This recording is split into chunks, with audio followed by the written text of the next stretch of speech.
Dieses Buch hat eine simple Regel. Jedes Wort muss die Anzahl an Buchstaben haben, die in Pi als nächstes kommt. Ihr kennt Pi als 3,14159 bla bla bla. Also hat das erste Wort in diesem Buch 3 Buchstaben, das nächste ein, dann brauchen wir ein Wort mit 4 Buchstaben und so weiter. Now I fall, a tired suburban in liquid under the trees. So sind die ersten paar Worte. Beeindruckend, wenn man bedenkt, dass das auf 10.000 Wörtern so weitergeht. Aber tut es das wirklich? Wer hat das denn überprüft? Ich habe es nicht überprüft. Ich könnte zwar, aber dazu müsste ich erstmal die Stellen von Pi berechnen lassen und anschließend jedes einzelne Wort zählen. Warum würde ich mir diese Mühe also machen? Und so geht es vermutlich den allermeisten. Fast jeder Mensch kann zählen bis maximal 9 und damit auch das Buch prüfen. Doch wer von uns allen tut das? Wir vertrauen darauf, dass der Autor das gemacht hat oder, falls nicht er, dass es irgendjemand, der über 1000 Käufer getan hat. Und genauso geht es uns auch bei modernen Softwaresystemen. Heute möchte ich mit euch über ein Thema reden, das in all unseren modernen Softwaresystemen und überall in unserer Software ein Problem ist. Open Source Software. Und wer mich kennt, weiß, dass ich ein riesiger Verfechter von Open Source bin. Deswegen, hear me out, da fehlt an dem Konzept etwas und ja, es betrifft jeden einzelnen von euch.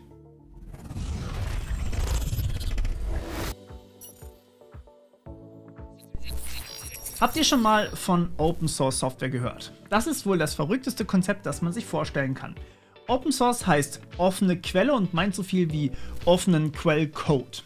Jedes Programm, das ihr benutzt, sei es eine App oder eine Website, besteht ja aus nichts weiter als Code und vielleicht noch ein paar Bildern. Und bei Open Source Software wird nun dieser Code offengestellt, also für jeden lesbar, für jeden ansehbar, für jeden testbar und sogar benutzbar. Ich kann mir also den Code komplett herunterladen und die Software kostenlos nutzen. Ich kann den Code sogar verändern und für meine Bedürfnisse anpassen. Das nennt sich Forken, das hat sogar einen eigenen Namen, also wie die Gabel. Jetzt kenne ich viele von euch, die glauben, dass das eine Ausnahmesache ist. Daher hier ein paar Beispiele, dass Open Source eigentlich überall ist. Linux zum Beispiel, ein komplettes Betriebssystem, ist eine solche Software. Linux ist das meistgenutzte Betriebssystem ever, denn über 90% aller Server basieren darauf, ebenso wie Android, was ja das häufigste mobile System ist. Und auch macOS hat sich aus Linux bzw. genauer gesagt Unix herausentwickelt. Und es gibt noch unfassbar viel mehr. Firefox zum Beispiel. Ebenso wie GIMP, einer Photoshop-Alternative, Blender oder sogar WordPress und noch so viel mehr. Lasst mir daher euer Lieblings-Open-Source-Projekt, das ihr kennt, mal in den Kommentaren da. Ich bin mir sicher, wir kriegen da einige tolle Beispiele zusammen. Und auch gerade als Softwareentwickler ist man wirklich auf Open-Source-Software angewiesen. Denn das meiste, was man programmiert, schreibt man eigentlich gar nicht mehr selbst, sondern man verwendet Libraries, also Bibliotheken. Man verwendet zum Beispiel React für Websites häufig, welches Open Source ist und von Facebook entwickelt und zur Verfügung gestellt wird. Oder Dart und Flutter von Google. Für Entwickler ist es völlig normal, Open Source Bibliotheken in ihre eigenen Projekte und Produkte zu integrieren und genau das führt zu Problemen. Der große Vorteil von Open Source liegt darin, dass jeder jederzeit den kompletten Code durchlesen kann. Das bringt ganz klar enorme Vorteile, denn aus potenziell mehreren hunderttausend Entwicklern kann jeder einen Bug finden, ihn melden und das System so stabiler und auch sicherer machen. Im klassischen Unternehmensumfeld lässt man Entwicklern normalerweise einige Wochen Zeit, um sich in neue Projekte einzuarbeiten. Allerdings, und hier kommen wir zum Problem, wird für den Umgang mit einer Library jedoch maximal einen Tag Zeit gegeben, um sich mit der Schnittstelle vertraut zu machen. Dabei bleibt keinerlei Zeit, um zu verstehen, was im Hintergrund dieser offenen Schnittstelle eigentlich abgeht, auch wenn man das technisch gesehen könnte. Es bleibt somit wieder an Privatpersonen, die in ihrer Freizeit den Code einer Library durchlesen und auf Fehler untersuchen.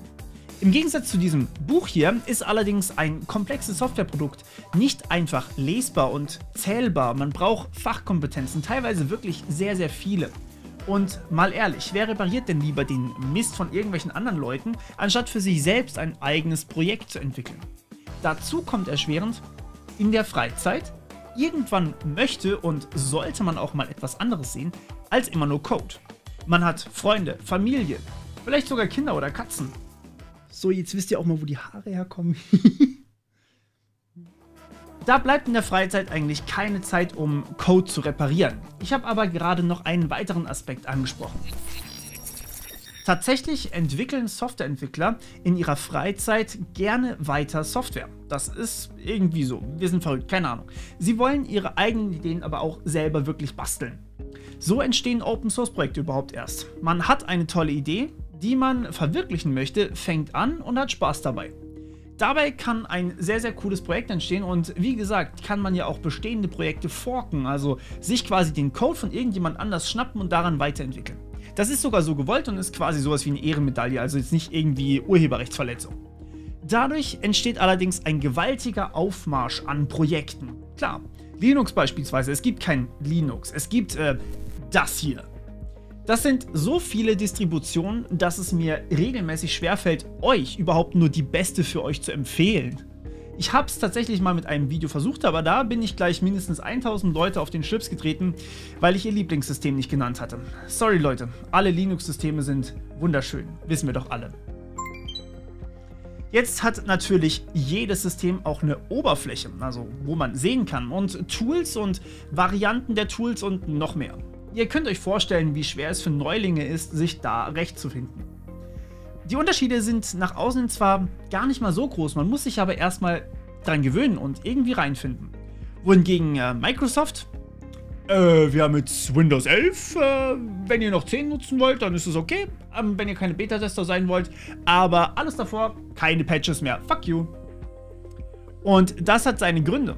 Ein Projekt am Laufen zu halten erfordert wahnsinnig viel Arbeit, fast noch mehr als die initiale Entwicklung.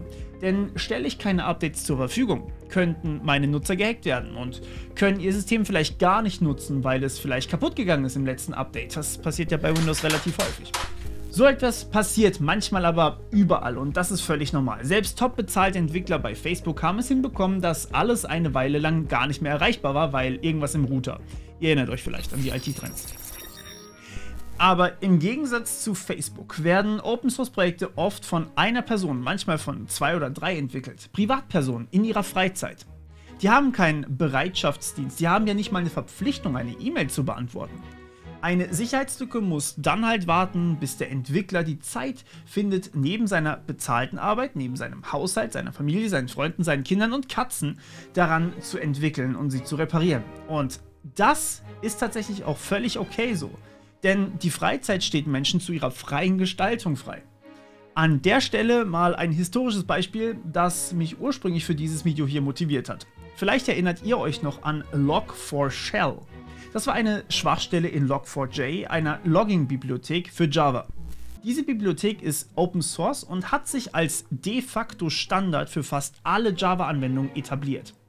Dementsprechend ist sie auch in fast allen Projekten drin, die Java nutzen. Denn Logging ist absolut essentiell für jedes Projekt, also nimmt man doch gleich den Industriestandard. Das heißt aber auch, dass es in sehr vielen Unternehmen benutzt wird. Und das wiederum heißt, diese eine Bibliothek hat durch ihre Angreifbarkeit dafür gesorgt, dass ein Großteil der Java-Anwendungen da draußen angreifbar waren. Eine einzige Bibliothek. Bei Sicherheitslücken geht es nicht darum, wie schwer das am besten gesicherte Teil zu hacken ist, sondern es geht darum, die schwächste Stelle im gesamten System, die ist die schwächste Stelle des gesamten Systems. Und wenn es eine Open-Source-Bibliothek ist, dann ist im Zweifelsfall eine Privatperson für die Sicherheit der halben Internetwelt verantwortlich. Kurz nach Log4Shell wurde Daniel Steenberg per E-Mail angeschrieben. Er entwickelt die Software Curl, ein unfassbar wichtiges Tool für alle. In dieser E-Mail einer Fortune 500 Company mit mehreren Milliarden an Budget wird er als Privatperson, die etwas gratis für alle entwickelt, genötigt, innerhalb 24 Stunden auf einen ganzen Haufen Fragen zu seiner Sicherheitsarchitektur zu antworten. Er hat geantwortet, dass sie erstmal einen Supportvertrag mit ihm schließen sollen, dann würde er die Fragen beantworten. Bester Mann. Doch da drängt sich noch eine Frage auf. Nehmen wir eure vergangenen Projekte, nicht unbedingt aus dem Developer-Umfeld. Wie viele davon macht ihr heute noch? Ja, ich konnte meinen Kanal, der ja auch erstmal unbezahlt ist, zum Beruf machen, aber zig Projekte gibt es auch von mir nicht mehr. Meine erste Website zum Kanal zum Beispiel, das Boai, der Challenge Discord-Bot oder die ehemalige API zu den Challenges. Und ja, das meiste liegt einfach daran, dass ich es neuer und besser machen wollte, aber genauso geht es Open-Source-Entwicklern. Irgendwann hat man halt einfach keine Lust mehr auf das immer gleiche Projekt in seiner Freizeit und hört auf. Dazu kommt diese Studie hier. Sie belegt, dass viele Open-Source-Entwickler enorm unter Stress leiden und das auch oft zum Burnout führen kann. Die Gründe dafür sind verschieden, aber Hauptgründe sind Feature-Wünsche der Benutzer. Das heißt, es kommt immer mehr und mehr, was sich eben die Nutzer wünschen. Und wenn ich hier wieder meinen Tutorial-Kanal als Beispiel nehmen darf, ich habe nach 70 oder 80 Videos meinen ersten Tutorial-Wunsch in den Kommentaren gelesen. Das war krass für mich und richtig schön. Das hieß, dass meine Tutorials euch wirklich helfen und natürlich bin ich dem Wunsch nachgekommen. Mittlerweile bekomme ich mindestens einen Wunsch am Tag und meine To-Do-Liste umfasst geschätzte 380 Videos und 150 Serien, die ich gerne machen möchte. Und jede Serie davon hat ungefähr 30 bis 100 Videos. Natürlich schaffe ich das nicht, aber ich notiere mir alles und versuche es nach und nach. Es gab aber durchaus eine Zeit, wo ich dachte, ich muss jedem Wunsch möglichst direkt nachkommen und das auch tatsächlich gemacht habe und versucht habe zumindest. Allerdings musste ich einsehen, dass ich mit nur 16 Stunden am Tag das Ganze nicht schaffe und trotzdem daran kaputt gehe, wenn ich 16 Stunden arbeite. Und so geht es auch vielen Open-Source-Entwicklern. Leider ist das Feedback dann häufig kein Verständnis, sondern, um noch einmal auf die Studie zurückzukommen, toxisches Verhalten. Ja, Open-Source-Entwickler, die gratis für andere Software erstellen, bekommen Hate ab, weil sie manche Features nicht einbauen wollen oder können. Ja, und dann gehen sie. Entweder wegen Krankheit oder weil sie die Lust verlieren. Burnout ist kein Spaß, glaubt mir. Und was dann? Im Falle von Discord Pi zum Beispiel hat das Ganze dazu geführt, dass kein einziger Bot auf Dauer noch funktionsfähig sein wird, sobald Discord seine neuen Features verpflichtend macht.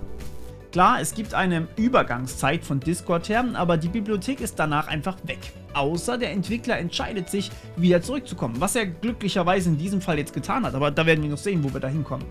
Aber falls nicht, muss es irgendeine andere Bibliothek geben, die genau das kann, was die ursprüngliche getan hat. Erklärt sich jetzt niemand dazu bereit, wird das Projekt quasi aufgegeben und es gäbe dann zum Beispiel keine Discord-Bots mehr in Python. Doch es gibt dann noch einen Punkt. Ja, ich weiß, das ganze Prinzip von Free and Open Source Software setzt darauf auf, dass Freiwillige ihre Freizeit einem guten Zweck quasi spenden. Manche geben Essen aus, andere sind introvertiert und scheuen Menschen und entwickeln lieber Software. Aber eines haben sie gemeinsam, man bezahlt sie nicht, höchstens mit einem Danke, wenn überhaupt. Aber das hat einen entscheidenden Nachteil. Bekommt man keine Bezahlung, braucht man einen regulären Job. Ich weiß, ich sollte den Kanalnamen ändern in Sherlock Morpheus oder sowas. Oder zumindest Merch machen. Aber das Problem ist doch, wenn man einen normalen Job braucht, kann man nicht seine ganze Energie in dieses private Projekt fließen lassen, geschweige denn mehrere tausend Entwickler. Und dann wundern wir uns, dass es immer bessere Closed-Source-Projekte gibt, während Open Source immer mehr stirbt. Ja, der Bund hat die Open Source Corona-Warn-App mit Geldern bezahlt. Das war eine löbliche Arbeit, aber natürlich ist LibreOffice zum Beispiel schlechter als Word. Natürlich ist GIMP schlechter als Photoshop und natürlich kann Firefox nicht richtig mithalten mit Chrome. Und das sind große Open Source Projekte. Projekte, die sich schon etabliert haben und die Spenden bekommen, einen ganzen Haufen teilweise sogar.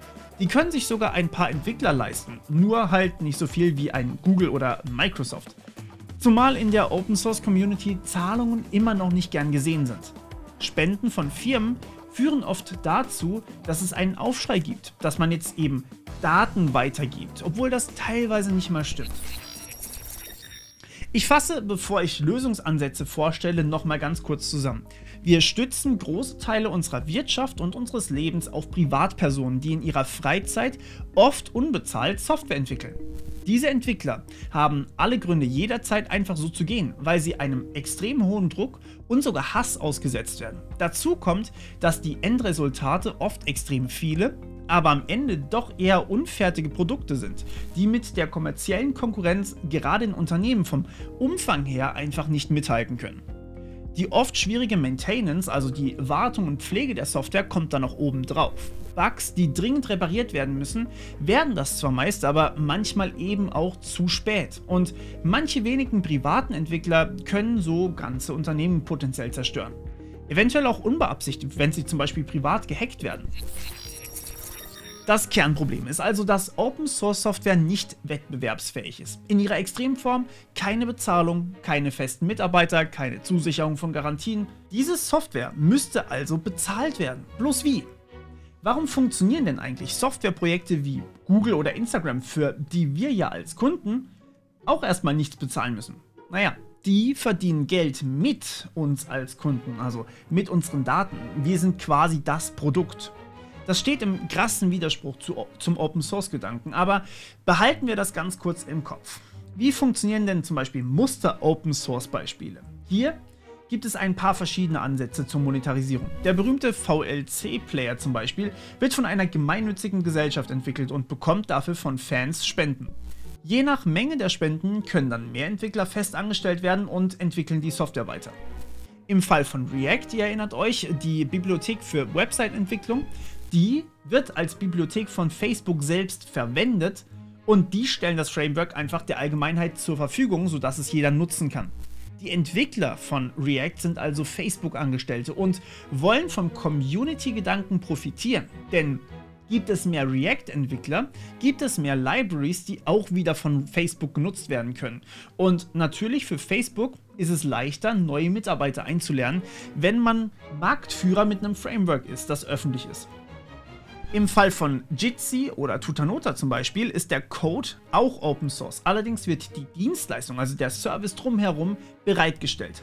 Heißt, klar kannst du die kostenlose Variante nutzen, aber dann musst du zum Beispiel auf Aufnahmen deiner Webmeetings verzichten oder hast nur 500 Megabyte E-Mail-Speicher. Oder aber du bezahlst etwas, dann bekommst du die volle Palette. So machen es auch manche Linux-Distributionen. Jeder kann es nutzen und es gibt zig Ressourcen online, aber man kann sich auch das einfach rundum sorglos Paket gönnen und hat dann einen festen Support. Ein letztes Beispiel. Die Corona-Warn-App wurde für einen speziellen Zweck entwickelt und wurde deshalb vom Bund direkt finanziert. Es war also eine Auftragsarbeit und der Arbeitgeber wollte, dass das Ding halt Open Source ist. Auch wenn es etwas weiter weg ist, möchte ich hier nochmal ganz kurz den Vergleich zum Gaming liefern. Kostenlose Games sind schon längst keine Seltenheit mehr und könnten technisch gesehen auch Open Source sein. Sie verdienen allerdings kein Geld mit unseren Daten, sondern verkaufen uns In-Game-Items, sowas wie Skins oder Tänze. Habt ihr jetzt nicht wirklich gedacht, oder?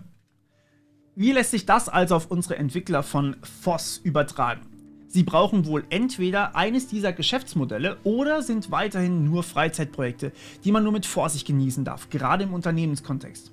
Curl könnte zum Beispiel wohl schon von einer Fortune 500 Company einen Supportvertrag erwarten, wenn es da schon genutzt wird. Und die Ersteller von Log4j sind tatsächlich eigentlich sogar Mitarbeiter von Apache, von denen das Projekt übernommen wurde. Jede Firma und jeder Staat sind da eigentlich in der Pflicht.